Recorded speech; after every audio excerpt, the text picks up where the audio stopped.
what you're doing and listen. Bienvenue dans Happening Hour, toujours ici en direct depuis la fabrique grâce à notre ami Sam ici qui tient les lieux en plein cœur du festival Off d'Avignon qui a lieu ici jusqu'au 29 juillet et je suis toujours en bonne compagnie. Trois compagnies, on va dire presque trois, enfin trois spectacles en tout cas si je ne me trompe pas. Bonjour à vous, on peut s'applaudir. Et bonjour. Bonjour. Ouais, ça fait plaisir. Et puis, regardez, l'éventail du jour. L'éventail du jour. Voilà les trois spectacles que je vous propose aujourd'hui. C'est jusqu'au 29 juillet. On va commencer par les présentations. Le Crédit, Jean-Pierre et Sylvain. Oui, bonjour. Comment ça va? Ça va très bien, très très bien. On est très heureux d'être ici au Festival d'Avignon avec la grande famille d'artistes d'Avignon. On dirait des stars avec leurs lunettes de soleil, là, c'est impressionnant. Vous tractez comme ça avec les lunettes et tout? Oui, bien sûr. Alors vous avez une réaction comme ça? Là, c'est les deux. Non, mais ça permet de se cacher un peu derrière les lunettes. Quoi. Ok, on va Surtout parler quand on du craque. Crédit. À côté de vous, en face de vous exactement, on a Pascal Miralles. Alors lui, on ne le présente plus, il vient régulièrement dans l'émission. Il vient du côté de Montpellier, à côté de Montpellier. Il diffuse énormément de spectacles, il met en scène, il joue, il fait énormément de choses, mais il est là essentiellement pour huis clos. Huis clos qu'il met en scène, c'est ça? Oui, bonjour à tous. Oui, c'est une mise en scène des artistes qui sortent de notre incubateur à Montpellier, puisqu'on forme des artistes sur plusieurs années. Et là, c'est leur projet. Et puis, comme chaque année, on les amène au Festival d'Avignon. On était venu l'année dernière avec Des cadavres qui respirent de Laura Wilde. Et cette année, c'est Jean-Paul Sartre, huis clos. Et à côté, nous avons Emma et Baptiste. Alors, Emma fait partie de Huis clos. Exactement. Moi Bonjour. aussi, ouais. Et Baptiste, tu fais les deux. Et oui, les deux. Voilà, ça cumule. Donc, Baptiste Tinel dans Baptiste, tout simplement. Tout simplement. Voilà. Seul en scène ou one Seul man en show, scène, tu du préfères stand-up. C'est du stand-up. C'est la première heure de stand-up que j'ai écrite. quoi? Ok. Voilà, ça parle un peu du passage à l'âge adulte, de la vie entre la campagne et la ville. Et dans les vignes, la photo dans les vignes. La c'est photo ça. dans les vignes parce qu'on fait l'apéro pendant le spectacle. Et c'est ça le plus important au ça final. tombe bien, tu es dans une émission d'apéro, Happening Hour. On va parler de tout ça. Je vous propose déjà de me dire comment se passe votre Avignon par rapport aux années précédentes, si vous avez déjà fait Avignon. Oui. Non. Merde. Ça Non, vas-y, téléphone. réponds. Il se passe très très bien, on a un très bon retour du public, on est vraiment content. Notre pièce c'est une création au festival, donc au début on a un petit peu des appréhensions, est-ce que ça va passer, est-ce que ça va plaire et tout, et voilà, on a vraiment un bon retour du public. Notre pièce elle est là, elle évolue chaque jour et elle est vraiment bien appréciée par le public. On va parler de la pièce. Et toi, Pascal, comment tu sens cette Avignon cette année? Il y a plus de monde, moins de monde. J'ai l'impression qu'il y a beaucoup de touristes aussi venus du monde. Oui, c'est vrai qu'il y a pas mal de touristes. J'ai l'impression qu'on est reparti sur des bonnes bases par rapport à ce qu'on a vécu ces dernières années, que voilà, ce mauvais épisode est derrière nous. Déjà sur l'ensemble des théâtres, les directeurs de théâtre, ils parlaient de réservations qui étaient quasi égale, voire supérieure à celle qu'on avait déjà en 2019. Donc ça veut dire que voilà, ces 3 années qui viennent s'écouler sont derrière nous. Et puis on a bien démarré puisque huis clos, ils ont fait complet au deuxième représentation. Là, ils jouent aujourd'hui. Il y a déjà pratiquement les 3/4 de la salle qui sont réservés. Donc c'est plutôt positif, c'est bien. Et pour vous, c'est votre premier festival? C'est notre tout premier, ouais. Tout premier. Alors c'est quoi la première? Alors vous aviez des a priori peut-être, ou des préjugés sur le festival, et puis d'un coup vous appréciez sur le terrain, vous avez des différences? Le plus gros a priori c'était la chaleur évidemment. La chaleur évidemment, et ça se confirme bien. Il fait bien chaud dans les rues d'Avignon pour flyer, c'est toujours assez agréable. Mais non, pas vraiment d'a priori, juste là on est juste en découverte, j'ai l'impression.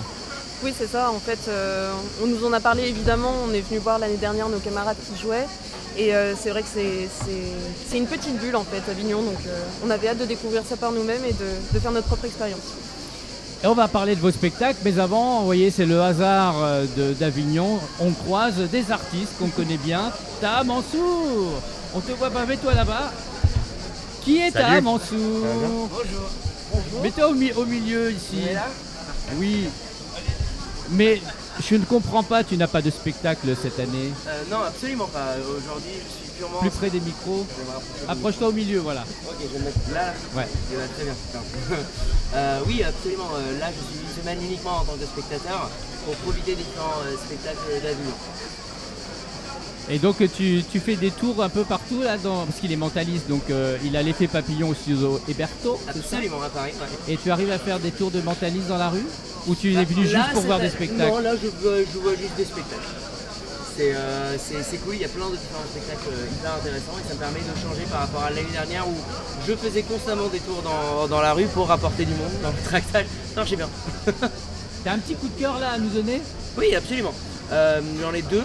Premier, Eurydice aux Enfers, incroyable, très beau, très poétique et dans l'univers un peu de Guillermo del Toro. Donc j'ai adoré les visuels des monstres, Eurydice qui essaye de chercher Orphée dans les enfers avec une mise en scène très minimaliste mais avec des très belles lumières incroyables. Et deuxième coup de cœur personnel, L'Oublié du cimetière de Greenwood, qui est une pièce musicale qui traite de la mort et de l'amour, sur une fossoyeuse qui a une pelle magique qui peut parler avec les morts, mais qui en fait refuse de quitter le cimetière parce qu'elle se sent plus à l'aise de parler avec des morts qu'avec des vivants. Donc très intéressant, très touchant, les musiques et les chansons sont très bien, les chorés sont simples mais efficaces, et c'est juste une histoire de comment sortir de sa zone de confort, comment réussir à recréer du contact quand on en a perdu. Fascinant, je vous le recommande. T'as trouvé ta vocation d'attaché de presse, hein? Exactement, t'as vu? Tu parles très si jamais très bien le mentalisme ne marche pas. Bah oui, c'est très bien. T'as pas un petit tour? Moi j'aime bien que tu fasses ce petit tour. Bah si, bien sûr, on peut essayer de faire quelque chose avec quelqu'un. Allez. Je sais pas, avec vous vous appelez? Jean-Pierre. Jean-Pierre, enchanté. Et ben comme on parle de spectacle, j'ai envie d'essayer de... Je vais me mettre là, à son côté, ça va être plus simple. Il y a une caméra là, je vais me mettre là, ça va être plus simple. Jean-Pierre? Oui. C'est ça. Jean-Pierre, je vais mettre le micro comme ça, on va se le partager, ça va être plus simple. Jean-Pierre, j'aimerais vous projeter dans un spectacle que vous avez vu peut-être à Avignon à un moment donné dans notre vie. Moi je m'intéresse beaucoup aux souvenirs que l'on crée dans notre vie et que en fait finalement ce que vous êtes en train de faire en tant qu'artiste, que nous on est tous en train de faire, c'est de créer des souvenirs pour des gens. Finalement ce moment-là qu'ils ont vécu va construire une petite pièce de la suite de leur vie. Du coup j'aimerais que vous pensiez à un spectacle qui vous a marqué. Vous ne me dites absolument rien, sinon ça serait trop simple. Vous en avez un? Très bien. C'est quelque chose que vous avez vu cette année ou pas? Non. Ah, un autre spectacle avant qui vous a marqué. Eh bien merveilleux. Ce que je vais vous demander du coup, c'est de vous projeter au moment où vous l'avez vu. Plus particulièrement le moment où on vous donne le ticket. Vous voyez le moment où on vous donne le ticket avec le titre, etc. Ben, je vais vous laisser écrire le titre juste ici. Imaginez que ceci est le ticket. Tout simplement parce que tous ces visuels-là vont venir le plonger dans ce souvenir. Plus on va lui donner des éléments lui rappelant de ces souvenirs-là, mieux ça va être. C'est bon? Ouais. Merveilleux. Ce ticket-là, on vous l'a donné à l'accueil. Puis il y a un moment très fort. Le moment où on déchire. Ouais. D'ailleurs, tenez, ouvrez votre main. Et ce que je vais vous demander, c'est de prendre et de continuer à déchirer. Parce que ce qui est important là, à ce moment-là, c'est que tout ce qui vous reste de ce spectacle n'est pas l'entièreté, mais juste un petit bout. Alors moi, je vais travailler avec ce petit bout-là. Vous allez me donner un petit bout de ce papier-là, je ne veux absolument pas toucher, mais qu'il n'y a aucune écriture dessus. Je ne veux absolument avoir aucune importance, mais c'est juste un petit... Il n'y a rien dessus. Je peux me retourner. Ouais. Les autres, mettez-les dans votre poche ou je ne sais quoi, je ne veux rien voir. C'est bon? Ouais. Finalement, à partir de tout ce spectacle-là, il vous reste qu'un petit souvenir. Juste une toute petite chose. Ces petits éléments-là. On va essayer de travailler ensemble là-dessus. Je peux prendre votre main? Merci. Et j'aimerais que vous plongiez dans autre chose maintenant. C'est un bruit particulier. Le bruit à la toute fin du spectacle qui fait ceci. Des applaudissements. Je vais essayer de les retrouver. Vous vous rappelez à la toute fin. Et pourquoi j'ai envie de le plonger dans ça? C'est qu'un spectacle nous fait vivre plein d'émotions. Les applaudissements, c'est le point commun de tous les spectacles, sauf les mauvais, mais j'imagine comme vous l'avez choisi que c'était pas mauvais. Donc il y a eu des applaudissements. Ce souvenir-là, j'aimerais que pendant que vous entendiez ce son, j'aimerais que vous plongiez dans l'émotion dans laquelle vous étiez. Est-ce que c'était de la joie? Est-ce que c'était de la tristesse? Est-ce que c'est... Non, ne dites rien. Sinon c'est trop simple, merci beaucoup. Mais juste, concentrez-vous là-dessus. Rappelez-vous de ces applaudissements. Ah, c'est drôle, vous souriez. C'est comique. Ouais, ok, très bien. C'est pas du tout un drame. Je vois beaucoup de couleurs, il y a beaucoup de personnes sur scène. C'est pas du tout un seul en scène, correct? Ouais. Vous pouvez dire oui hein, au micro. Oui. Parfait. Et ne dites pas oui juste pour me faire plaisir. Vraiment, ok. Rappelez-vous de ces applaudissements que je vais vous redonner plusieurs fois et replongez-vous dans ces souvenirs et ne dites rien bien sûr à voix haute. Plongez-vous dans cette salle, c'est noir, il y a peu de décor sur scène. un grand monsieur au milieu avec une veste. Ah, c'est de l'époque, ok. Il y a beaucoup de costumes, c'est pas quelque chose de contemporain alors. Ah, vous êtes en train de rigoler et il y a des moments forts. Il y a une musique qui revient dans votre tête plusieurs fois, comme une chanson. Ouais, ok. C'est drôle, c'est musical, n'est-ce pas? Oui. Très bien. Ok, parfait, excellent. Et vous êtes en train de vous rappeler de ce moment plus particulièrement? Je sens qu'il y a un mélange. Je pense aussi, maintenant projetez-vous juste après le spectacle. Ce premier souvenir où vous vous êtes dit, ok, j'entends une pensée, une phrase, mais peut-être que je la formule différemment de comment vous la sentez, mais j'entends c'est trop fort ce qu'ils ont réussi à faire, à partir d'un drame, réussir à créer quelque chose de puissant, n'est-ce pas? Ouais, ok, très bien. Et c'est rare parce qu'en général, ça veut dire que du coup, c'est basé sur un souvenir fort. C'est rare qu'on pense cette projection-là. Donc je pense que c'est pas une comédie musicale ou une pièce écrite à partir de rien du tout. Ils sont inspirés de quelque chose, mais ils l'ont transformé. Je vois une transformation en vous et vous êtes juste incroyablement surpris par tout ce qu'ils ont réussi à faire. Ils sont beaucoup sur scène. Il y a un moment particulier qui vous a plu. Il y avait un homme à droite, ok, il était en plein projecteur. Il y a une autre personne à gauche. Il y a un mouvement. J'entends ça. Ça chante, ça danse. Ah, ok, c'est une pièce musicale. Ok, concentrez-vous du coup sur. C'est un événement en particulier, c'est un événement historique en fait. Ils sont inspirés de quelque chose pour en créer une comédie musicale. C'est pour ça que vous sortez et vous êtes juste épanoui. Pourquoi je vois un film dans votre tête? Ah, ok, très bien. Vous avez pensé à un film juste en sortant de la pièce, correct? Ok, parfait. Pièce d'avant, ça chante, ça danse. Il y a un bateau, une croisière. Je vois un mouvement. Ah, c'est vieux, c'est de l'époque, c'est pas contemporain. C'est un drame, mais ils ont réussi à faire quelque chose de très drôle. C'est burlesque. Je crois que je connais absolument pas ça. J'ai l'impression que c'est un drame, mais j'ai du mal à voir comment ils ont dû faire ça en comédie musicale. Quelque chose sur le Titanic ou quelque chose du genre. Est-ce que c'était ça une comédie musicale sur le Titanic ou similaire? C'était Titanic? C'est quoi comme pièce du coup? C'est Titanic. Et c'est quoi la... Je connais pas. Titanic au Roi René. Au Roi René. Et c'est quoi comme... Ils en ont fait un drame, ils en ont fait une comédie musicale. Ah, donc c'est vraiment un drame qui a été fait en comédie musicale qui s'appelle Titanic? Parfait. Eh ben merci beaucoup. Merci beaucoup. Alors là, je vais devoir regarder le replay parce que j'ai rien compris. Bravo Taha. Merci beaucoup. Bravo. Bravo. Merci beaucoup, merci beaucoup. Vous En tout pouvez cas, le retrouver partout en France et à Paris au studio Héberto dans l'effet exactement. papillon. L'effet papillon. Et Un le spectacle- spectacle est bluffant Merci. du début à la fin. Qui explore justement les souvenirs et les connexions cachées et invisibles autour du monde. Comment la plus petite chose que l'on voit, que l'on fait, a un impact bien plus grand sur le reste de notre vie. Merci Taha. Merci beaucoup, au plaisir. Bravo. Merci beaucoup. Bon encore. festival, bon spectacle. Merci à vous, bon festival et à bientôt. Ciao ciao. Eh ben écoutez, alors là, il est fort. quelqu'un a compris un truc. Il est très très Non. fort. Tu lui as dit quelque chose dans l'oreille? Non, mais vraiment rien du tout. Et il a pas vu ce T'as que j'ai écrit un écrit. truc? J'ai écrit, oui. D'ailleurs, J'aurais compris. si j'arrive à reconstituer le billet, j'ai vraiment écrit Titanic. Il n'y a pas de. Bon, bah écoute, bravo. Eh Moi, bien, si oui. je peux me permettre, avant qu'ils reviennent, voilà, bon, parce qu'on est en coloc pendant le festival, c'est moi qui ai mangé le dernier Mr Freeze. Donc si jamais, je préfère qu'ils l'apprennent comme ça plutôt qu'ils raison. me prennent la main et me disent c'est toi qui as mangé le dernier truc. Le mystère est Non, mais Ok. il sait tout, il sait tout de C'est toi. incroyable, C'est incroyable. incroyable. Huis clos. Est-ce que tu pourrais le pitcher ce spectacle, huis clos? Ah, je vais les laisser le faire, ils le connaissent par cœur. Ah oui.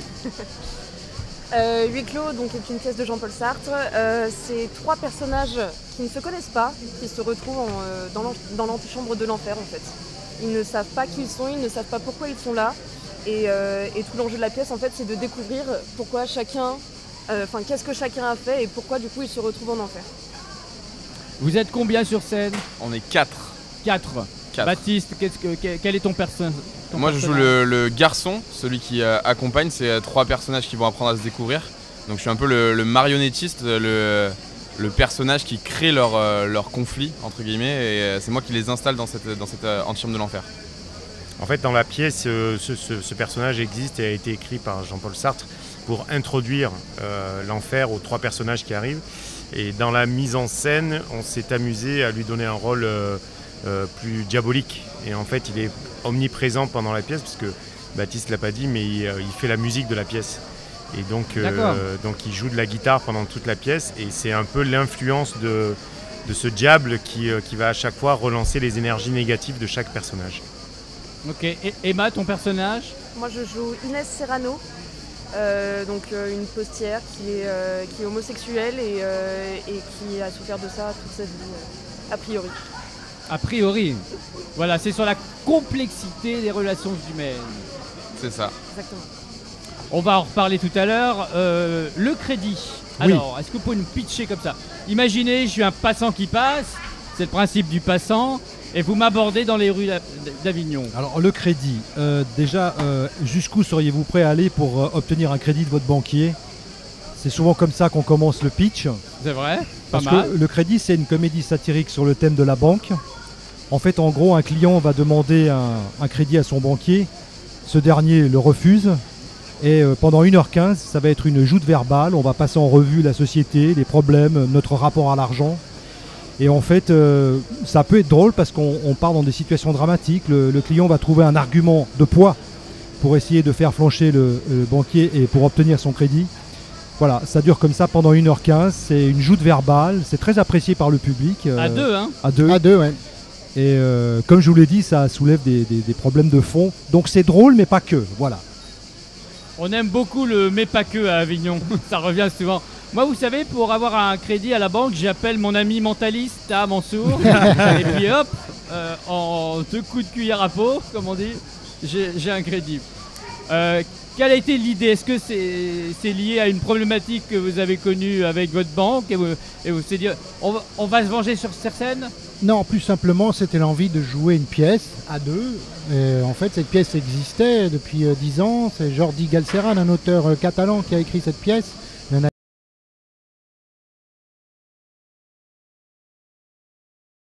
en Pologne, et elle est jouée en Angleterre, en Hollande.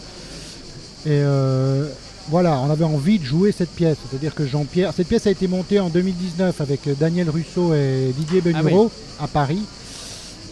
Mis en scène et donc adapté en français par Éric Sivagnan. Et il se trouvait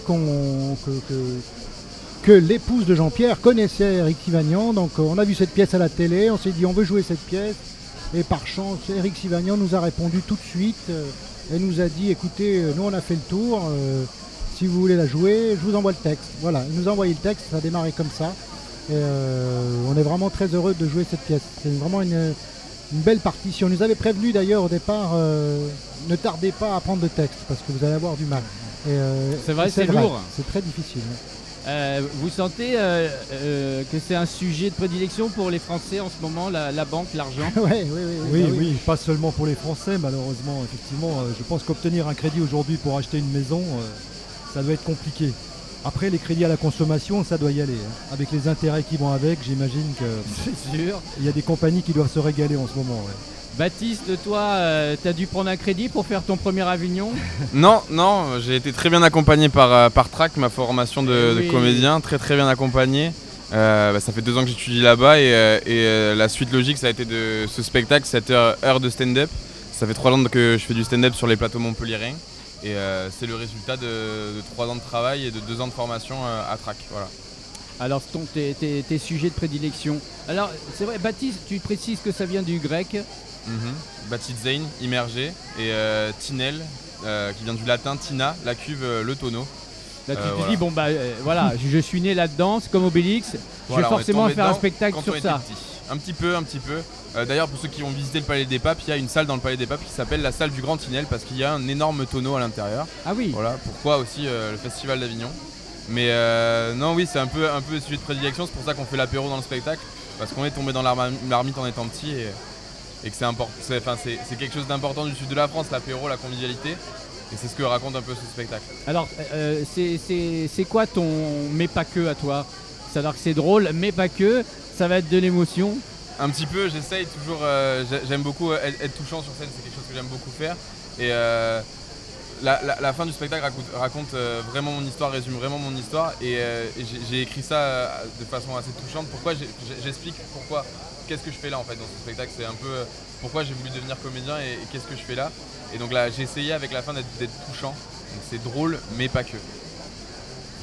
Comment tu as abordé le tract? Comment tu as connu le tract et comment tu as fait ta démarche auprès de Pascal ou Pour de rentrer à Laura Tract, d'ailleurs? Je suis venu à Tract la première fois parce qu'il y avait une masterclass de Pascal Légitimus, c'était en janvier 2020. Qui est en ce moment à Avignon pour une mise en scène au théâtre du Rempart. Tout à fait. Et donc j'ai poussé je connais le catalogue par cœur, ne me cherchez pas, je suis mentaliste de catalogue moi. Et donc j'ai poussé la porte de Tract ce jour-là, j'ai vu de la lumière, je suis un peu rentré. Et ça m'a plu, donc j'ai après quelques discussions avec Pascal. En septembre d'après, j'étais dans la nouvelle promo. Voilà. Alors ça, tu peux me dire entre nous là comment ça se passe Très mal, il est horrible, c'est un tyran. Non, c'est pas vrai. C'est pas vrai, on a des intervenants vraiment incroyables au sein de l'école. Il y en a une bonne dizaine, chaque année même des masterclass avec des professionnels qu'on croise et qu'on recroise. Que là, samedi, il y a Thibaut Bodin qui est intervenu dans l'école, qui joue son spectacle sur le festival. On va le revoir. Il vient nous voir tout à l'heure d'ailleurs à huis clos là, dans une demi-heure. Donc ouais, on crée du contact, on crée du réseau au sein de l'école et c'est ça qui est super chouette avec cette école. Et toi Pascal, c'est la 4e année de l'école? Ouais, on attaque la 4e année. Ouais. Tu as envie d'émancipation? J'ai l'impression que tu cherchais un lieu où tu cherchais de faire évoluer l'école. Oui, c'est vrai. On a de plus en plus de demandes. Donc l'idée c'était aussi, maintenant on a un théâtre qui fait 60 places à Montpellier. Et on a envie de créer un lieu un peu intermédiaire entre les scènes nationales de Montpellier et un théâtre qui est un peu élitiste et puis les scènes qui sont un peu plus les scènes d'humour et il y a des très bonnes scènes d'humour à Montpellier et nous on a envie de se positionner au milieu sur peut-être un 200-300 places. Donc on réfléchit avec Laura Gontier parce qu'elle est avec moi toujours sur ce projet et je pense que c'est quelque chose qui va naître dans les années qui arrivent. Là voilà, on est en train d'étudier un peu la probabilité de permettre à toutes ces compagnies émergentes, parce qu'on a maintenant des élèves qui sortent de Tract et qui montent leur propre compagnie. Là, c'est le cas pour ceux qui jouent huis clos, ils sont 4, ils ont monté la compagnie des Gamins Terribles et j'aimerais bien que dans 2-3 ans, quand ils ont leur nouvelle création, ils puissent avoir un lieu sur Montpellier où ils puissent accueillir un certain nombre de spectateurs. Donc c'est un peu l'objectif pour Tract, tout en continuant à développer notre formation, en ayant toujours cette formation de réseau, en proposant toujours aux élèves de participer au Festival d'Avignon parce que c'est une très belle école. Et puis de voir émerger des talents qui ensuite seront un peu les ambassadeurs de l'école et j'espère qu'ils en feront partie. Oui, parce que Emma, tu as fait partie aussi du Tract. Bien sûr. Alors comment ça s'est passé pour toi? Mon parcours est un petit peu particulier parce que je ne l'ai pas intégré au début de l'année, Tract. J'étais infirmière avant de commencer la formation. D'accord. Et ça n'allait pas. Et j'ai eu besoin de retrouver un art que j'aimais depuis très longtemps, le théâtre. Et en fait, je faisais les cours amateurs dans l'école Tract.